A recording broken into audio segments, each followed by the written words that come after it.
birthday to you. Happy birthday to you.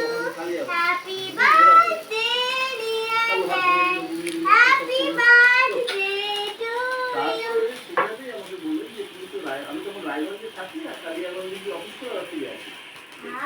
সন্ধ্যা হয় সন্ধ্যাবেলা বাস থেকে নামিয়ে গিয়ে গলাটি গেটে ধান ছেড়ে ফেলে রেখে দেবে আর এইসব করতে গেলেও না যা বলছে ওরা করে দাও। তো আমি না করে আমি ছেড়ে দিয়ে চলে এসে এখানে যখন ল তো পাস করেই গিয়েছিলাম, লয়ের এনরোলমেন্ট করা যায়। তার আগে আমার এনরোলমেন্ট করার প্রশ্ন ছিল না, চাকরি করলে এনরোলমেন্ট করা যায় না। তো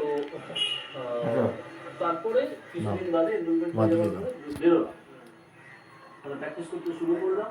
এখানে আমার একটা প্রশ্ন আছে, ধরুন বাঙালি সাইকি যুগ যুগ ধরে যেটা এইরকম যে একবার সরকারি চাকরির ওই নিশ্চয়তাটা পেয়ে গেলে ওকালতি পেশা যেটা অনেক বেশি অনিশ্চিত, সেখানে তো এটা সহজাত বাঙালি প্রবৃত্তি নয়, প্রবণতা পেশা কি করে মানে অবাঙালি সুলভ একটা ঝুঁকি নেওয়ার প্রবণতা দেখতে। হ্যাঁ, ঝুঁকি নিয়ে প্রবণতা হয়ে গেছে। আমি তো খুব নাটক করতাম, নাটক ভালোবাসতাম। আমি national school of drummer certificate করতে পেরেছি, কলকাতায় করেছিল। তাতে পড়াশোনাও ব্যবহার করেছে।